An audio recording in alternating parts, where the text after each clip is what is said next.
নমস্কার, আমি ইন্দ্রাণী। শুরু করছি আজকে।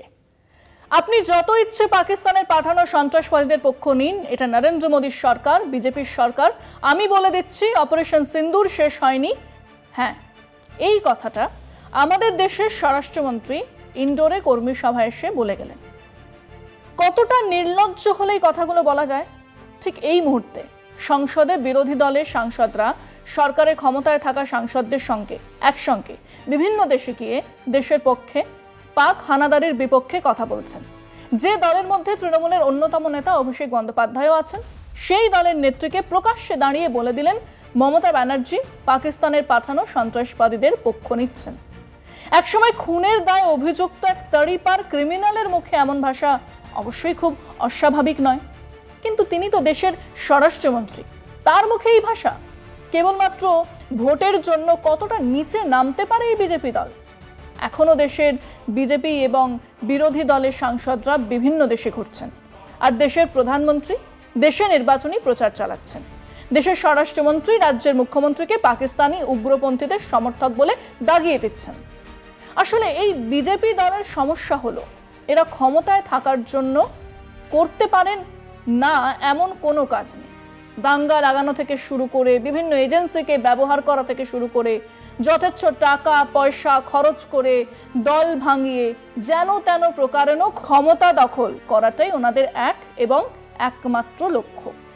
আর সেটা করতে গিয়ে বিষ ছড়িয়ে গেলেন দেশের স্বরাষ্ট্রমন্ত্রী। সেটাই বিষয় আজকে। মমতা বন্দ্যোপাধ্যায় পাক উগ্রপন্থীদের পক্ষে আমি। অপারেশন সিন্দুর নিয়ে প্রচারের ছলে দলীয় রাজনীতিতেই শান দিতে ব্যগ্র শাসক দল। দেশের প্রধানমন্ত্রী নরেন্দ্র মোদী, স্বরাষ্ট্রমন্ত্রী অমিত শাহ থেকে শুরু করে বিজেপির খুচরো নেতাও দেশপ্রেমের নামে নানা অছিলায় বিরোধীদের সমালোচনায় মেতে উঠেছেন। বঙ্গে সফরে এসে কেন্দ্রীয় স্বরাষ্ট্রমন্ত্রী অমিত শাহ রাজ্যের মুখ্যমন্ত্রী মমতা বন্দ্যোপাধ্যায় পাক সন্ত্রাসবাদীদের পক্ষ নিচ্ছেন বলে মন্তব্য করেছেন। ঘটনাচক্রে বর্তমানে ভারতের পাঠানো সর্বদলীয় প্রতিনিধি হিসেবে বিদেশে রয়েছেন তৃণমূলের সাংসদ অভিষেক বন্দ্যোপাধ্যায়। পাক সন্ত্রাস নিয়ে ভারতের অবস্থান স্পষ্ট করতে দুনিয়ার দেশে দেশে কূটনৈতিক দৌত্য করতেই ওই প্রতিনিধি দলের বিদেশ সফর। তৃণমূলের সর্বভারতীয় সাধারণ সম্পাদক অভিষেক সে কাজেই যুক্ত। দলনেত্রী মমতার সুপারিশে তিনি কেন্দ্রের দলে অন্তর্ভুক্ত হন। শুধু কি তাই, পাক সন্ত্রাসের মোকাবিলায় দেশের অন্য সব দলের মতো তৃণমূলও কেন্দ্রের প্রতিটি পদক্ষেপের পাশে দাঁড়িয়েছে। অথচ স্রেফ বাংলার আগামী বিধানসভা ভোটের তাগিদে কেন্দ্রীয় স্বরাষ্ট্রমন্ত্রীর পদ থেকে তৃণমূল নেত্রীকে পাকিস্তানের পক্ষ নেওয়ার মতো অবাস্তব কথা বলে গেলেন। এটা শুধুমাত্র বিস্ময়ের নয়, গণতন্ত্রের পক্ষে বিপজ্জনক প্রবণতা। তিনি ও তার দল যেভাবে অপারেশন সিন্দুর নিয়ে সংকীর্ণ রাজনীতি করে চলেছেন, তা নজির নেই স্বাধীন ভারতের ইতিহাসে। ইন্ডোর স্টেডিয়ামে এসে শাহ বলেন, কিছুদিন আগে পেহেলগামে পাকিস্তানিদের পাঠানো সন্ত্রাসবাদীরা আমাদের নির্দোষ নাগরিকদের ধর্ম জিজ্ঞেস করে করে পরিবারের সামনে হত্যা করেছে। আপনারা বলুন, পাকিস্তানের পাঠানো এই সন্ত্রাসবাদীদের শাস্তি দেওয়া উচিত কি না? মোদিজি অপারেশন সিন্দুর করে ঠিক করেছেন কি করেননি? আমরা সার্জিক্যাল স্ট্রাইক করেছি, এয়ার স্ট্রাইক করেছি, এখন অপারেশন সিন্দুর করে পাকিস্তানের 100 কিলোমিটার ভেতরে গিয়ে জঙ্গিদের হেডকোয়ার্টার ধ্বংস করে দিয়েছি, কয়েকশো সন্ত্রাসবাদীকে মেরে ফেলা হয়েছে। এরপরেই শাহ বলেন, এতে দিদির পেটে যন্ত্রণা হচ্ছে। অথচ সত্যিটা কি? তৃণমূল দল এবং মুখ্যমন্ত্রী প্রথম থেকে সরকারের প্রতিটা পদক্ষেপকে সমর্থন জানিয়েছেন। দেশের মধ্যে তৃণমূলই প্রথম দল যারা কাশ্মীরে পুঞ্চে তাদের প্রতিনিধি দলকে পাঠিয়েছেন। তারপর সেখানে রাহুল গান্ধী গেছেন, তারপরে বিজেপি নেতৃত্ব। না, প্রধানমন্ত্রী সেখানে যাবার সময় পাননি। তিনি আপাতত বাংলা বিহার নির্বাচনী প্রচারে ব্যস্ত। সেই সরকারের স্বরাষ্ট্রমন্ত্রী অনায়াসে রাজ্যের মুখ্যমন্ত্রীকে পাকিস্তানি উগ্রপন্থার সমর্থক বলে দিচ্ছেন। আসলে রাজনীতিতে হতাশা এক ধরনের ক্রোধের জন্ম দেয়, এক অসম্ভব যুক্তিবোধহীন ক্রোধ, যার থেকে এ ধরনের কথাবার্তা বের হয়। আচ্ছা অমিত শাহজি, আপনি শিওর যে আমাদের রাজ্যের মুখ্যমন্ত্রী পাকিস্তানি উগ্রপন্থীদের পক্ষে? তো আপনি দেশের স্বরাষ্ট্রমন্ত্রী বসে বসে কি উৎপাদন করছেন, কি ছিঁড়িতেছেন, কি বাঁধিতেছেন? বাংলার মানুষ আপনার এই বাচালতা সহ্য করবে মনে করেছেন? এক দল যারা স্বাধীনতা সংগ্রামের সময় বিশ্বাসঘাতকের ভূমিকায় ছিল, যারা ইংরেজদের দালালি করেছিল, সেই দলের এক নেতা আজ বাংলার মুখ্যমন্ত্রীকে পাকিস্তানের সমর্থক বলে দাগিয়ে দিয়ে ভোট প্রচার শুরু করছেন। তিনি বলেছেন, আমি বাংলার মাতৃশক্তির কাছে অনুরোধ করছি, আগামী নির্বাচনে অপারেশন সিন্দুরের ওপর প্রশ্ন তোলা মমতাজিকে সিঁদুরের দাম বুঝিয়ে দিন। মা বোনেরা বুঝিয়ে দিন সিঁদুরের অপমান করার অর্থ কি। সিঁদুরের অপমান কে করেছে? গিয়ে বলুন প্রধানমন্ত্রীকে সিঁদুরের মর্যাদা রক্ষা করতে। এ রাজ্যে আমরা সিঁদুরের দাম জানি। আর মাথায় রাখবেন, আমাদের দুর্গাপুজোয় সিঁদুর খেলার সময় বাজে বিসর্জনের বাদ্যি। হ্যাঁ, বাঙালি আগামী নির্বাচনের সময় এই অপমানজনক কথা মনে রাখবে। সেদিন আবার বিসর্জনের বাজনা বাজবে। আমরা আমাদের দর্শকদের জিজ্ঞাসা করেছিলাম, অমিত শাহ ইন্ডোর স্টেডিয়ামে কর্মী সভায় বক্তৃতা দিতে গিয়ে মমতা বন্দ্যোপাধ্যায়কে পাকিস্তানি উগ্রপন্থীদের পক্ষের একজন বলে অভিযোগ করেছেন। এ নিয়ে আপনাদের মতামত কি?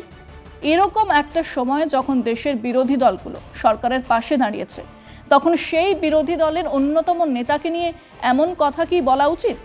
শুনুন মানুষজনের জবাবে কি বলছে। এখন একটা ফ্যাসিবাদী শক্তির জন্ম হচ্ছে, তারই এইগুলো সেই পরিপ্রেক্ষিতে এরকম কথা।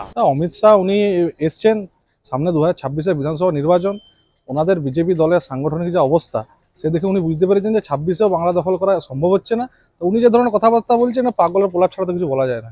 রাজ্যের সমস্ত বিরোধী দল আজকে দেশের সার্বভৌমত্ব রক্ষার জন্য যেখানে বিদেশে গিয়ে সন্ত্রাসবাদীদের বিরুদ্ধে তারা সেই বিষয়গুলো জানাচ্ছেন যে ভারতে কিভাবে পাকিস্তান এসে জঙ্গিরা এখানে এসে অত্যাচার করছে, ঠিক সেই জায়গায় অমিত শাহর মতো লোক এই কথা বলে তার নিজের যে অবস্থানটা সেটাকে হাস্যকর করে তুলছে। ভারতবর্ষে একজন স্বরাষ্ট্রমন্ত্রী অমিত শাহ, তিনি যে এই বিষয়ে কীভাবে বললেন এই কথাটা আমি মানতে পারছি না।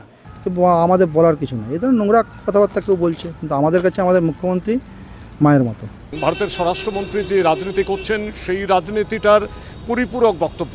উনি এটা জানেন, এই ভাগাভাগিটা করতে না পারলে পর এখানে তিনি যে পুরো হিন্দু ভোট তাকে কনসলিডেট করতে পারবেন না, সে কারণে এই দৃষ্টিভঙ্গি থেকে এই বক্তব্যটা তিনি তুলছেন। ওনারা সবাই মমতা ব্যানার্জিকে দেখলেই ভূত ভাবেন, ভূত দেখেন একবারে, এই জন্যে ওনাদের এই সমস্ত এখানে বক্তৃতা। আগামী 26-এ বিগত দিনগুলোতেও তাদের যা রেজাল্ট হয়েছে, আগামী 26-এও বাংলার মানুষ সেটা প্রমাণ দিবে।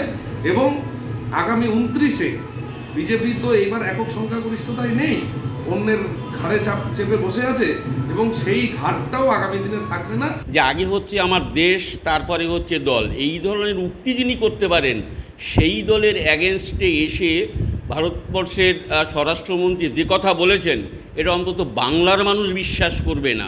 আচ্ছা, ধর্মের রাজনীতি করা, ভোটের রাজনীতি করা, ভোটের রাজনীতির জন্যই মমতা ব্যানার্জির বিরুদ্ধে এইসব কথা বলছে।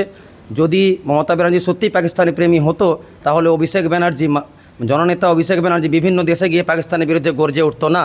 আমি বলছি যেসব ধরনের কথাবার্তা বলছে আর কি, এগুলো তো মানে ঠিক সঠিক কথা নয় আর কি, কোনোটাই গ্রহণযোগ্য নয়। কারণ উগ্র মস্তিষ্কের যে লোক যারা আছে তারা এই ধরনের বক্তব্য দিতে পারে। কারণ ঠিকই বলছেন, যেখানে বিরোধী দলটা সব দলই সবাই একত্রিত হয়ে বিদেশে গিয়ে এর সন্ত্রাসবাদের বিরুদ্ধে প্রচার করতেছে, সেখানে উনি কখনো এটা বলতে পারে না। উনি কেন বলেছেন, কিভাবে বলেছেন, এটা খুব স্পষ্ট। এখন একটা সামনেই আমাদের পশ্চিমবঙ্গের ভোট, এবং সেখানে যাতে তারা মানে কোনোভাবেই তো এই এত বছর প্রচেষ্টা করেছেন, কোনোভাবেই কোনো আঁচড় কাটতে পারেননি। সাধারণ মানুষ, তৃণমূল সরকার তাদের সাথে একাত্ম হয়ে পশ্চিমবঙ্গকে সবুজ রেখেছে। তো সেখানে গেরুয়া রঙের কোনো দিনই জায়গা হবেও না, এবং কেউই তাদেরকে জায়গা দেবে না, সেটা ওনারা স্পষ্টভাবে জানেন। আমার মতে বলে ঠিকই করছে, দেশটা মানে পশ্চিমবঙ্গটা পুরো শেষ করে দিয়েছে মমতা ব্যানার্জি।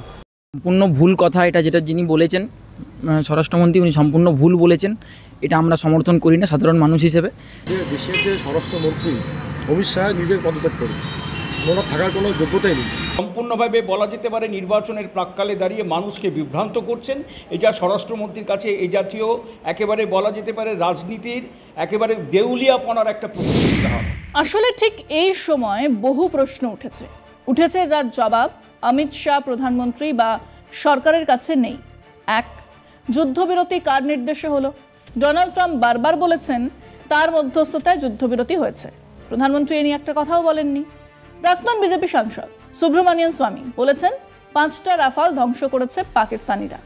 দেশের বায়ুসেনা প্রধান সংখ্যা না বললেও মেনেছেন যে ক্ষতি হয়েছে। এদিকে এ নিয়ে এখনো সরকার একটা কথাও বলেনি, কিন্তু দেশের মানুষ তা জানতে চায়। সেটাও এক অসম্ভব চাপ তৈরি করেছে। আর এই সব প্রশ্নের মুখে খেই হারিয়ে অমিত শাহ যা মুখে আসছে তাই বলে দিলেন। মাথায় নেই, সামনেই নির্বাচন, এইসব কথার জবাব মানুষ তখন কিন্তু চাইবে। আজকে এ পর্যন্তই। দেখতে থাকুন কলকাতা টিভি, রাত দিন 7 দিন।